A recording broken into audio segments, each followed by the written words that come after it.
പ്രിയഭക്തരെ, കാരാകുറിശി അയ്യപ്പങ്കാവിലെ ശ്രീമദ് ഭാഗവത സപ്താഹ ജ്ഞാനസത്രത്തിൻ്റെ രണ്ടാം ഭാഗം ഞങ്ങൾ നിങ്ങൾക്ക് വേണ്ടി തയ്യാറാക്കിയിരിക്കുന്നു. ഭക്തിയോടുകൂടി കാണുക.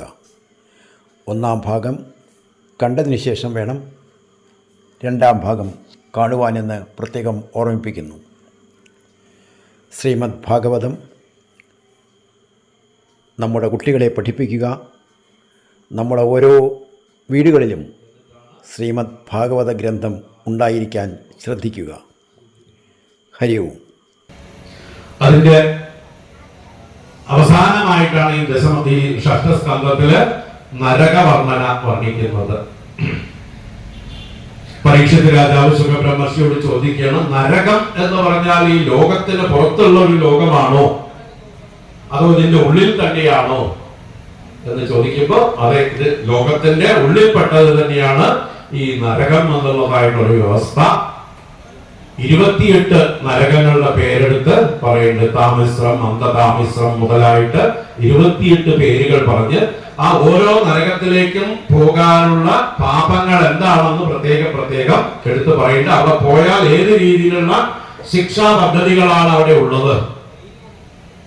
ഒരുപാട് എണ്ണി വർണ്ണിക്കുന്നതൊക്കെ കണ്ടു കഴിഞ്ഞാൽ നമുക്ക് പേടിയാവും, ചിലപ്പോ ചിരിയും വരും. ചില കാര്യങ്ങളൊക്കെ നമ്മളെ ചിരിപ്പിക്കുകയും ചിന്തിപ്പിക്കുകയും ചെയ്യും. ചിലത് നമ്മളെ ഭയപ്പെടുത്തുന്നതാണ്. കാരണം നമ്മൾ ദിവസവും ചെയ്യുന്നുണ്ട് ഈ തെറ്റുകൾ. അപ്പൊ നമുക്കൊക്കെ എന്താ വെച്ചിരിക്കണത് എന്ന് അറിയില്ല. അവിടെ ചെന്ന് കഴിഞ്ഞാല് വീട്ടിലെ ഒരു അതിഥി കയറി വരുമ്പോ തുറച്ചു നോക്കിയാൽ അവന്റെ കണ്ണുകള് അവിടുത്തെ നരകത്തിൽ കഴുകന്മാര് കൊത്തിപ്പറിച്ചെടുക്കുന്നതാണ്.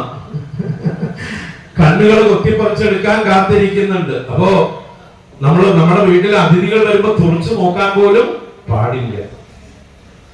അപ്പൊ അതുപോലെയുള്ള ഓരോ കാര്യങ്ങൾക്കും ഓരോ ചെറിയ ചെറിയ കാര്യങ്ങൾ തുടങ്ങി വലിയ പാപങ്ങൾ വരെയുള്ള നിരത്തി എണ്ണി പറഞ്ഞിട്ട് ഇന്ന പാപങ്ങൾക്ക് ഇന്ന നരകത്തിൽ ചെന്ന് ഇന്ന ദുരിതങ്ങൾ അനുഭവിക്കണം എന്ന് പറഞ്ഞ് ഇതെന്തിനാ വർണ്ണിച്ചിരിക്കുന്നത്? നമുക്ക് ഭയം ഉണ്ടാവാൻ തന്നെയാണ്. ഭയം ഉണ്ടെങ്കിലേ മര്യാദക്കാരായിരിക്കുള്ളൂ നമ്മൾ, അല്ലേ? അല്ലെങ്കിൽ നമ്മൾ താന്തോതികളായിരിക്കും.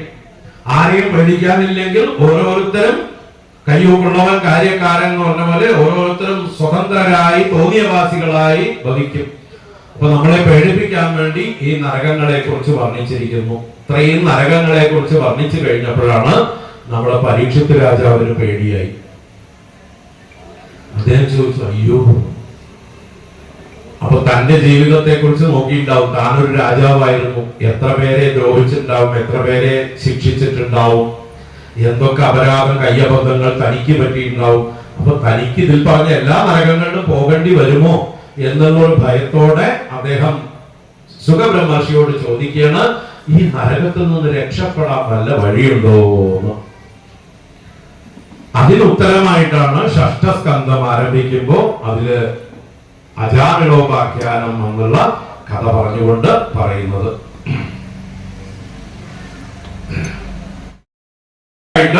അനുഷ്ഠിക്കേണ്ടതാണ്. പിന്നെ കാമ്യകർമ്മങ്ങൾ എന്ന് പറഞ്ഞാൽ ഓരോരുത്തരുടെയും ആഗ്രഹ പൂർത്തീകരണത്തിന് വേണ്ടി ചെയ്യുന്ന സൽക്കർമ്മങ്ങളാണ്. അത് യാഗങ്ങളായും യജ്ഞങ്ങളായും പൂജകളായും സങ്കല്പങ്ങളോടുകൂടി ചെയ്യുന്നത് കാമ്യകർമ്മം. അതല്ലാതെ പ്രതിഷിദ്ധം എന്ന് പറഞ്ഞ് വിധിച്ചിട്ടുണ്ട്. പ്രതിഷിദ്ധം എന്ന് പറഞ്ഞാൽ ചെയ്യാൻ പാടില്ലാത്തത്, ഡോൺസ്. മറ്റേതൊക്കെ ഡൂസ് ആണ്. ഇതൊക്കെ ചെയ്യേണ്ടതാണ്, ഇന്നവർ ഇതൊക്കെ ചെയ്യണം എന്ന് പറഞ്ഞിട്ടുണ്ടെങ്കിൽ വേദത്തിൽ പ്രതിഷിദ്ധങ്ങളായിട്ടുള്ള കാര്യങ്ങൾ പറഞ്ഞിട്ടുണ്ട്. അത് ചെയ്താൽ അതിന് പ്രായശ്ചിത്തം വിധിച്ചിട്ടുണ്ട്. പ്രതിഷിദ്ധം ചെയ്താൽ, അരുതാത്തത് ചെയ്താൽ, അല്ലെങ്കിൽ ചെയ്യേണ്ടത് ചെയ്യാതിരുന്നാലും തെറ്റാണ്. സമയത്തിന് ചെയ്തില്ലെങ്കിൽ അതിനും എന്ത് ചെയ്യണം? പ്രായശ്ചിത്തം ചെയ്യണം. അപ്പൊ അങ്ങനെ പ്രായശ്ചിത്ത കർമ്മങ്ങൾ വിധിച്ചിട്ടുണ്ട്. അത് അനുഷ്ഠിച്ചു കഴിഞ്ഞാൽ ആ തെറ്റ് തിരുത്തപ്പെട്ടു, അല്ലെങ്കിൽ അതിനുള്ളൊരു പരിഹാരമായി ആ പാപം ക്ഷയിക്കും. അപ്പൊ അത് പല വ്രതങ്ങളൊക്കെ ആയിട്ടാണ്. കൃത്സം, ചന്ദ്രായണം എന്നൊക്കെ പേര് പറഞ്ഞുകൊണ്ട് വളരെ കഠിനങ്ങളായിട്ടുള്ള വ്രതങ്ങളാണ്. ഒരു മാസം നീണ്ടു നിൽക്കുന്നത്, ഒരു പക്കം നീണ്ടു നിൽക്കുന്നത്, ഒരു വർഷം നീണ്ടു നിൽക്കുന്നത്, ഒരു അയനം നീണ്ടു നിൽക്കുന്നത് എന്നൊക്കെ പറഞ്ഞിട്ടുള്ള പലതരത്തിലുള്ള വ്രതങ്ങളുണ്ട്. അത് എന്താ പറയാ, ഭക്ഷണം ചുരുക്കി കൊണ്ടുവരിക, 15 ദിവസം കൊണ്ട് ഒരു പക്കം അപ്പൊ ആദ്യത്തെ ദിവസം 15 ധാന്യങ്ങൾ കൊണ്ട് ഭക്ഷണം കഴിക്കുക, അടുത്ത ദിവസം ഒരു ധാന്യം കുറയ്ക്കുക, അടുത്ത ദിവസം ഒരു ധാന്യം കുറയ്ക്കുക, അങ്ങനെ 13, 14, 12, 11 ചുരുക്കി അമാവാസിയാവുമ്പോഴേക്കും പട്ടിണിയായിരിക്കും. തിരിച്ച് വീണ്ടും റിക്കവർ ചെയ്ത് വരിക.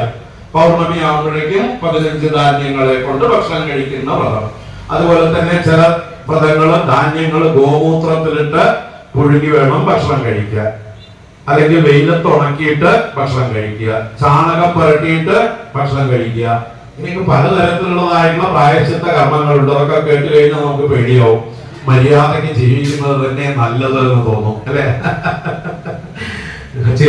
ചെയ്യേണ്ട സമയത്ത് ചെയ്താൽ ഈ പറഞ്ഞതിലേക്കൊന്നും പോകേണ്ട ആവശ്യം വരില്ല എന്ന് തോന്നി. അങ്ങനെ മനുഷ്യര് നേരെയാവാനുള്ള വഴികളാണ് ഇതൊക്കെ, ഈ പ്രായശ്ചിത്ത കർമ്മങ്ങളൊക്കെ വിധിച്ചിരിക്കുന്നത്. ചിലതിന് പ്രായശ്ചിത്തം ദാനമാണ്, പശുദാനം ചെയ്യുക, അല്ലെങ്കിൽ ബ്രാഹ്മണർക്ക് വസ്ത്രാദികള് അന്നാദികളൊക്കെ ദാനം ചെയ്യുക. ചെറിയ പാപങ്ങൾക്കൊക്കെ അത് മതിയാവും. അപ്പൊ ഇങ്ങനെ പല പ്രായശ്ചിത്തങ്ങൾ വിധിച്ചിട്ടുണ്ട് എന്ന് പറഞ്ഞു. അപ്പോ ഈ പരീക്ഷത്ത് ചോദിച്ചു, ഈ പ്രായശ്ചിത്തം ചെയ്തിട്ടും പിന്നെയും ആളുകൾ തെറ്റുകൾ ആവർത്തിക്കുന്നുണ്ടല്ലോ. ഏതുപോലെ കുഞ്ചര ശൗചവത് എന്ന് പറയും. കുഞ്ചരം എന്നാൽ ആന. ആനയെ കുളിപ്പിച്ച് കെട്ടിയാൽ ആന എന്ത് ചെയ്യും? വീണ്ടും മണ്ണുവാരി മേലെയിടും. ആനയെ നമ്മൾ കുളിപ്പിക്കുന്നതിനാണ് വൃത്തിയാക്കാൻ വേണ്ടിയിട്ട്. പക്ഷെ ആന കുളിക്കുന്നത് വൃത്തിയാവാനല്ല, അതിന് മണ്ണുവാരി ഇടാനാണ്. മണ്ണുവാരിയിട്ട് ദേഹത്ത് പിടിച്ചാലേ അതിന് ശല്യം ഇല്ലാതിരിക്കുള്ളൂ, പ്രാണികൾ കടിക്കാതിരിക്കുള്ളൂ. അതിനൊരു വസ്ത്രം ധരിക്കുന്നതാണ് ഈ മണ്ണ്.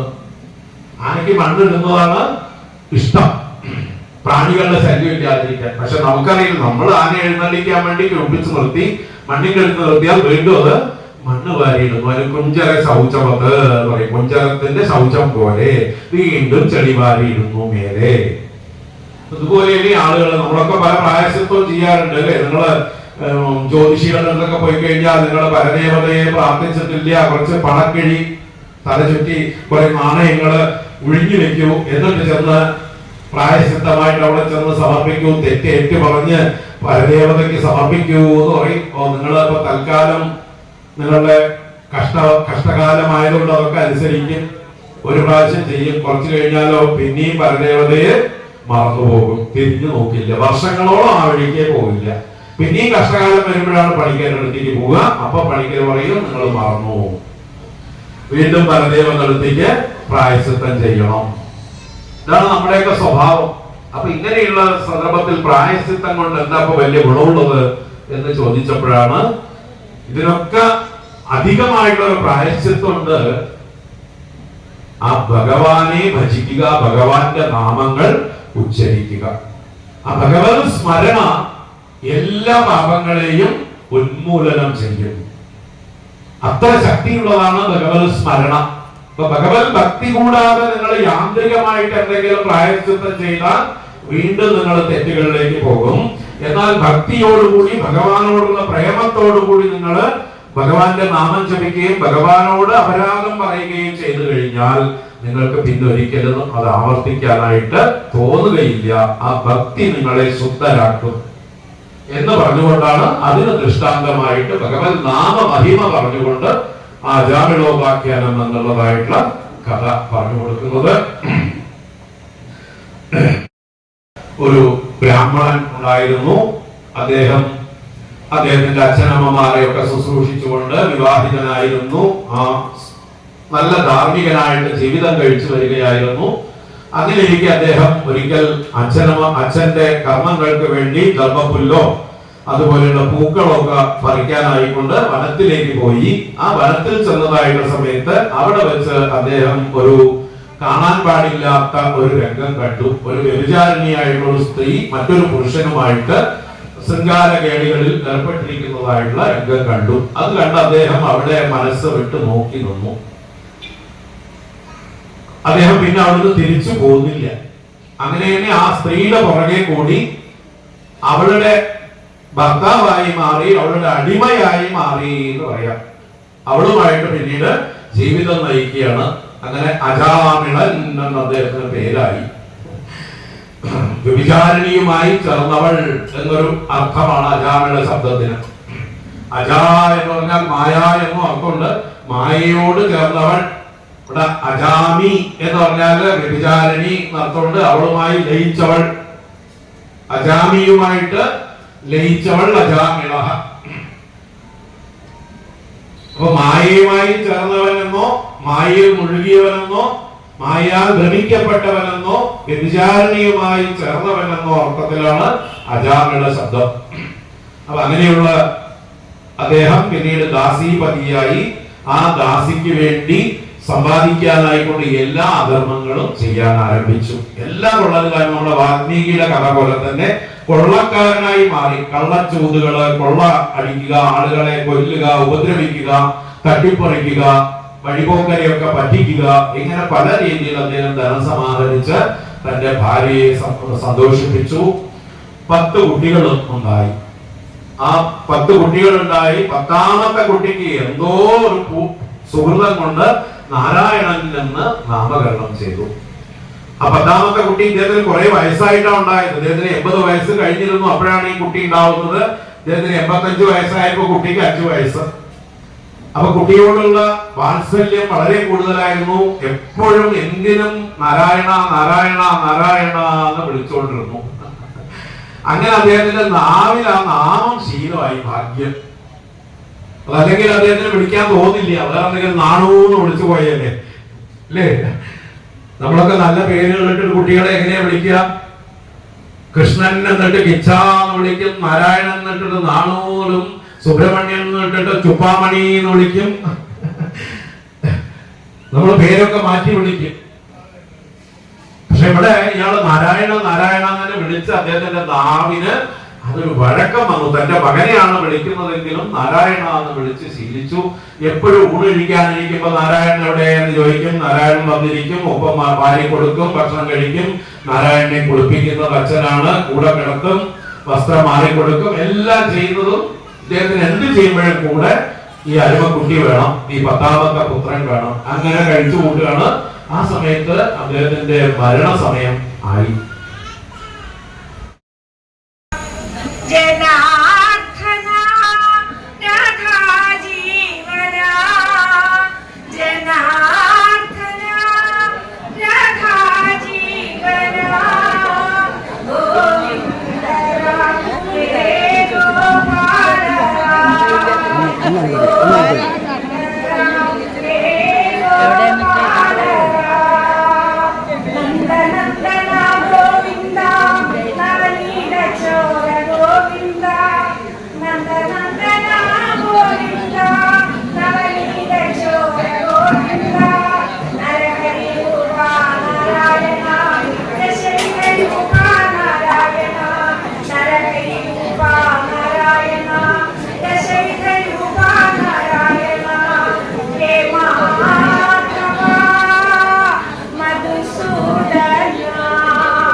പിന്നീട് മഹാദേവന്റെ അനുഗ്രഹം കൊണ്ട് അദ്ദേഹത്തിന് വൃദ്ധിയും തിരിച്ചു കിട്ടി. വൃദ്ധിക്ഷയങ്ങൾ ഉള്ളവനായി മാറി അല്ലെ. 15 ദിവസം ക്ഷയം, 15 ദിവസം വൃദ്ധി, ശാപമോക്ഷം. അങ്ങനെ അത് രോഹിണിയോടുള്ള അമിത പ്രേമം കാരണമായിട്ട് ബാക്കി 26 പേര് ദക്ഷനോട് ചെന്ന് കംപ്ലൈന്റ് ചെയ്തതാണ്.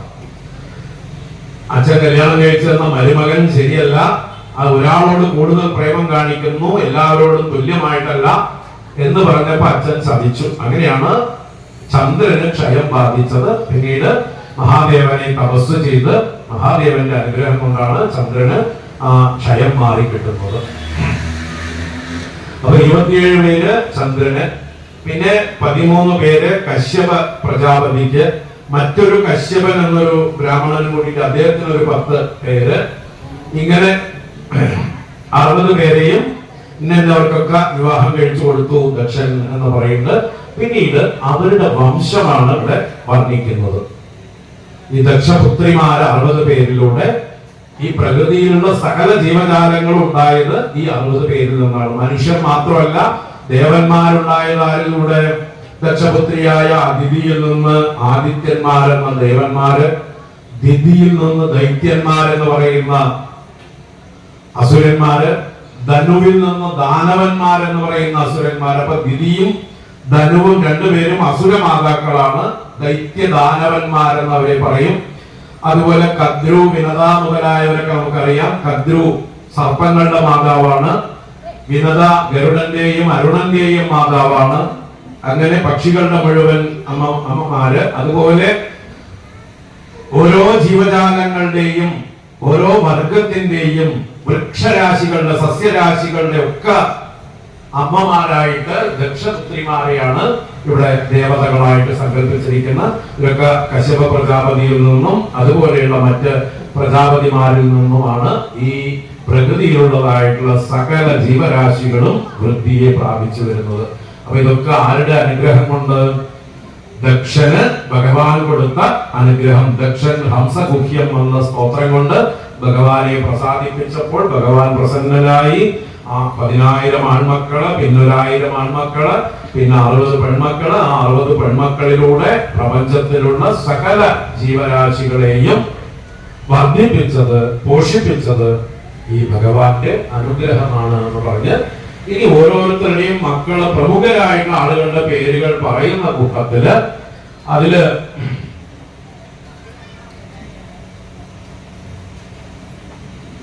ആദിത്യന്മാരുടെ കൂടപ്പിറപ്പായ ത്വഷ്ടാവ് എന്ന് പറയുന്ന ഒരാളെ, ധനുവിന്റെ മകളായ പേര് വിരോചനന്റെ അമ്മ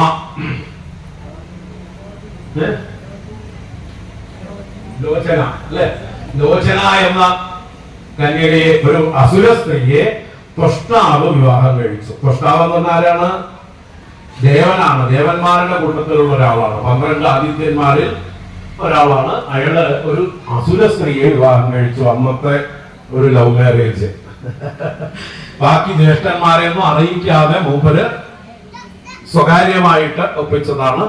അവരിലുണ്ടായ മകനാണ് വിശ്വരൂപൻ എന്ന് പറയുന്ന ഒരു മഹാത്മാവ്.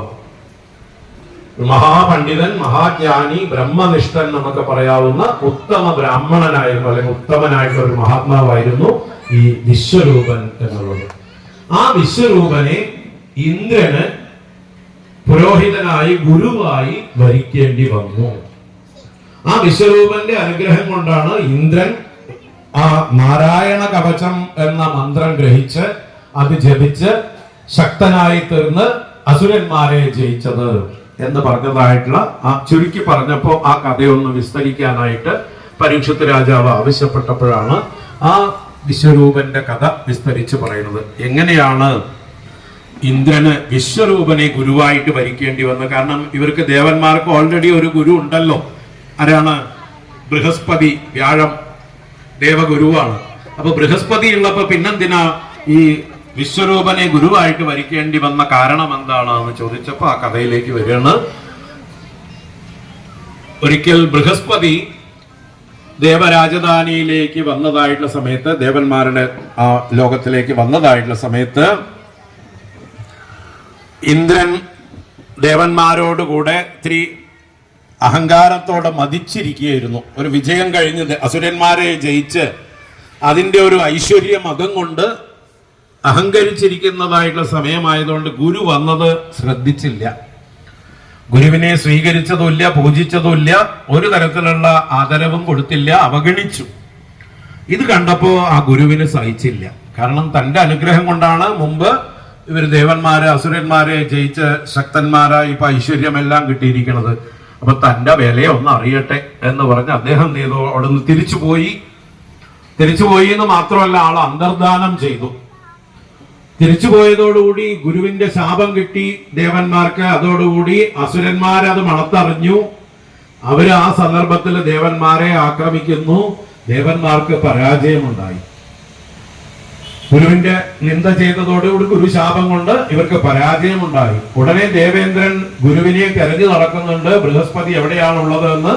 പക്ഷെ അദ്ദേഹത്തിനെ എവിടെയും കാണാൻ കിട്ടിയില്ല, അദ്ദേഹം അപ്രത്യക്ഷനായിരുന്നു. അവസാനം ഗതിയില്ലാതെ ബ്രഹ്മദേവനെ ശരണം പ്രാപിച്ചു. ആ ബ്രഹ്മദേവനോട് ചോദിച്ചു, എന്താ ചെയ്യാ, ഗുരു ഞങ്ങളെ ഉപേക്ഷിച്ചു പോയിരിക്കണോ എന്ന് പറഞ്ഞു. അപ്പൊ ബ്രഹ്മദേവൻ പറഞ്ഞു, നിങ്ങൾ ഗുരു നിന്ദ ചെയ്തതിന്റെ ഫലമാണ്. തൽക്കാലം ബൃഹസ്പതിയെ നിങ്ങൾക്ക് കിട്ടില്ല, അദ്ദേഹം നിങ്ങളെ വെടിഞ്ഞിരിക്കുകയാണ്, അദ്ദേഹത്തിന്റെ ശാപം നിങ്ങൾക്കുണ്ട്. അപ്പൊ അതിൽ നിന്ന് നിങ്ങൾക്ക് മോചനം ലഭിക്കണമെങ്കിൽ, തൽക്കാലം നിങ്ങൾക്ക് ശക്തി കിട്ടണമെങ്കിൽ മറ്റൊരാളെ നിങ്ങൾ ഗുരുവായി സ്വീകരിക്കുക. അപ്പൊ ആരെയാണ് ഗുരുവായി സ്വീകരിക്കേണ്ടതെന്ന് ചോദിച്ചപ്പോ ഈ വിശ്വരൂപനെയാണ് ചൂണ്ടിക്കാണിച്ചത്. ആ വിശ്വരൂപൻ ത്വഷ്ടാവിന്റെ മകനാണ്, രോചനയുടെ മകനാണ്. അപ്പോ ഇവർക്കത് സമ്മതമായിരുന്നില്ല. കാരണം ഒരു അസുര സ്ത്രീയുടെ മകനെ ഞങ്ങൾ എങ്ങനെയാ ബഹുമാനിക്കുക? അത് ഞങ്ങളുടെ പുത്രസ്ഥാനത്തുള്ളവനാണ്, അല്ലെ, അവരുടെ സഹോദരന്റെ പുത്രനാണ്. അപ്പൊ അങ്ങനെ ഒരാളെ ഞങ്ങൾ എങ്ങനെ ബഹുമാനിക്കും? അതുകൊണ്ട് സമ്മതമല്ലാതിരുന്നു. പക്ഷേ ബ്രഹ്മദേവൻ പറഞ്ഞു, നിങ്ങൾക്ക് വേറെ വഴിയില്ല. അപ്പൊ വേറൊരാൾ നിങ്ങൾക്ക് യോഗ്യനായിട്ട് ഒരു ഗുരുവിനെ കിട്ടാനില്ല. ബൃഹസ്പതിയെ നിങ്ങൾ അടുത്ത കാലത്തൊന്നും പ്രതീക്ഷിക്കേണ്ട, അദ്ദേഹത്തിന് അത്രയ്ക്കും വേദനിച്ചിട്ടുണ്ട്. അതുകൊണ്ട് തൽക്കാലം ഇദ്ദേഹത്തെ തന്നെ ആശ്രയിക്കൂ എന്ന് പറഞ്ഞ് നിർബന്ധിച്ചു. അപ്പൊ പിന്നെ ഗതികെട്ട് ദേവന്മാര് ഈ ത്വഷ്ടാവിന്റെ മകനെ ചെന്ന് അനുനയിപ്പിക്കുകയാണ്. ഞങ്ങൾ നിന്റെ പിതൃവ്യന്മാരല്ലേ, നിന്റെ പിതാവിന്റെ സഹോദരന്മാരല്ലേ, അപ്പൊ നീ ഞങ്ങൾക്ക് പുത്രൻ തന്നെയല്ലേ, നീ വേണ്ടേ ഞങ്ങളെ രക്ഷിക്കാനായിക്കൊണ്ട്? അതുകൊണ്ട് ഞങ്ങളുടെ പുരോഹിതനായിട്ട് സ്ഥാനം ഏറ്റെടുക്കണം, ഞങ്ങൾക്ക് വേണ്ടതായിട്ടുള്ള രക്ഷ ചെയ്തു തരണം, ഗുരുസ്ഥാനീയനായിരുന്നുകൊണ്ട് വേണ്ടതൊക്കെ ചെയ്തു തരണം, അനുഗ്രഹിക്കണം എന്ന് പറഞ്ഞ് അപേക്ഷിച്ചു. ആ വിശ്വരൂപന് വലിയ താല്പര്യമൊന്നും ഉണ്ടായിരുന്നില്ല. അദ്ദേഹത്തിന് പൗരോഹിത്യം എന്നുള്ള ആ പദ്ധതി തന്നെ ഇഷ്ടമല്ല. എങ്കിലും നിങ്ങൾ എന്റെ പിതൃവ്യന്മാരല്ലേ, ഗുരുക്കന്മാരാണ്, അതുകൊണ്ട് എന്റെ അച്ഛന്റെ സഹോദരന്മാരായതുകൊണ്ട് പിതൃതുല്യരാണ്, ഗുരുതുല്യരാണ്. അങ്ങനെയുള്ള നിങ്ങളുടെ ആജ്ഞയെ ഞാൻ എങ്ങനെ, നിങ്ങളുടെ അപേക്ഷയെ എങ്ങനെ തിരസ്കരിക്കും? അതുകൊണ്ട് ഞാൻ വരാം. പക്ഷേ ഞാൻ ചെയ്യുന്നതൊക്കെ നിങ്ങൾ അംഗീകരിക്കണം. ഞാൻ എന്ത് ചെയ്താലും നിങ്ങൾ അതിനെതിര് പറയരുത്. അങ്ങനെയാണെങ്കിൽ ഞാൻ വരാം എന്ന് പറഞ്ഞു. അങ്ങനെ ദേവന്മാർ സമ്മതിച്ചു. അങ്ങനെയാണ് വിശ്വരൂപനെ ഗുരുവായിട്ട് സ്വീകരിച്ചു. ആ വിശ്വരൂപൻ ദേവേന്ദ്രന് ഉപദേശിച്ചു കൊടുത്ത ഒരു മാലാമന്ത്രമാണ് 8-ാം അധ്യായത്തിൽ വർണ്ണിച്ചതായിട്ടുള്ള നാരായണ കവചം എന്നുള്ളതായിട്ടുള്ള അതിഗംഭീരമായിട്ടുള്ള മന്ത്രം. അത് നിത്യവും ചൊല്ലുന്നവർക്ക് ഒരു തരത്തിലുള്ള ബാധകളും ഭയങ്ങളും ദുഃഖങ്ങളും ഉണ്ടാവില്ല എന്നുള്ളതാണ് അതിന്റെ ഫലം. കാരണം ഭഗവാനെ വിവിധ നാമങ്ങൾ പറഞ്ഞുകൊണ്ട് വിവിധ അവതാര രൂപങ്ങളിൽ നമ്മുടെ ചുറ്റും നിന്ന് രക്ഷിക്കാനായിക്കൊണ്ട് അപേക്ഷിക്കുകയാണ്. ചുറ്റും മാത്രമല്ല, നമ്മുടെ ശരീരം ശരണം മേ തവ ചരണയുഗം പവനപുരേശ രാധാകൃഷ്ണ ശരണം മേ തവ ചരണയുഗം ദേവി മഹേശ്വരി പാർവതി ശങ്കരി ശരണം മേ തവ ചരണയുഗം ശരണം മേ തവ ചരണയുഗം. സർവത്ര ഗോവിന്ദനാമ സങ്കീർത്തനം ഗോവിന്ദ ഗോവിന്ദ. ഉച്ചയ്ക്ക് ശേഷം 3 മണി മുതൽ ഒരു 4:15 ഒരു ചായ സമയം വരെ ഒരു പ്രഭാഷണം. അതിനുശേഷം 4:30 മുതൽ ഒരു 6:30 വരെ അടുത്ത പ്രഭാഷണം. അങ്ങനെ നരസിംഹാവതാരം വരെയുള്ള ഭാഗങ്ങളാണ് ഇന്ന് അനുസ്മരിക്കുന്നത്. അവിടെ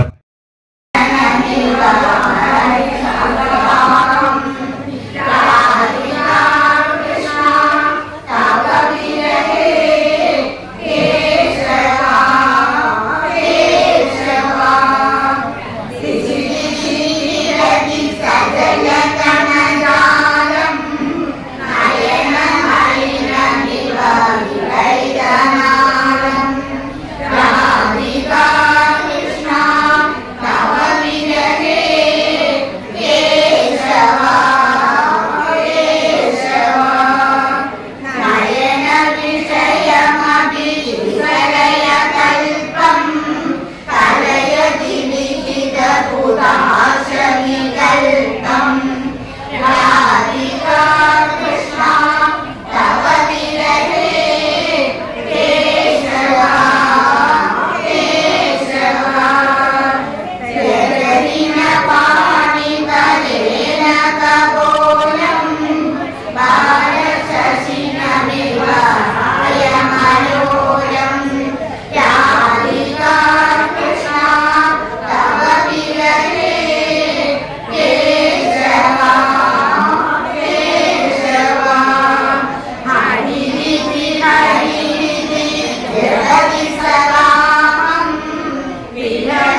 प्रियायै निर्विण्णो गाथाम् एताम् अगायत शृणु भार्गव्यमुं गाथाम् मद्विदाचरिताम् भुवि धीरा यस्यानुशोचन्ति वने ग्रामनिवासिनः बस्त एको वने कश्चित् विचिन्वन् प्रियमात्मनः ददर्श कूपे पतितां स्वकर्मवशगाम् अजाम् तस्य उद्धरणोपायं बस्तः कामी विचिन्तयन् व्यदत्त तीर्थमुद्धृत्य विषाणाग्रेण रोधसी सोत्तीर्य कूपात् शुश्रोणी तमेव चकमे किल तया वृतं समुद्वीक्ष्य बह्व्योजा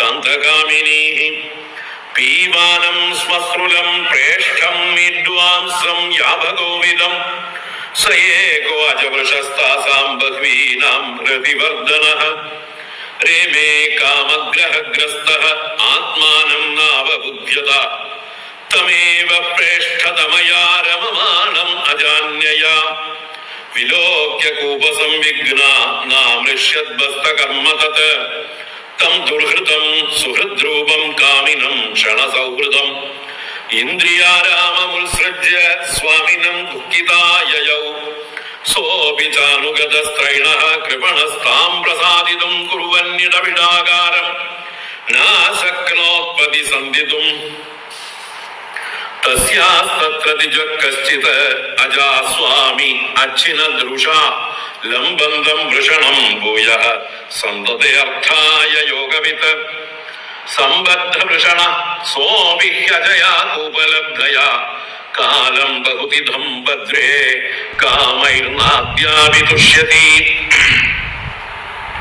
तदाहं कृपणः सुब्रू भवत्याः प्रेमयन्द्रितः आत्मानं नाभिजानामि मोहितस्तव मायया यत्पृथिव्यां व्रीह्यवं हिरण्यं पशवस्त्रियः न दुह्यन्ति मनःप्रीतिं पुंसः कामः दस्यते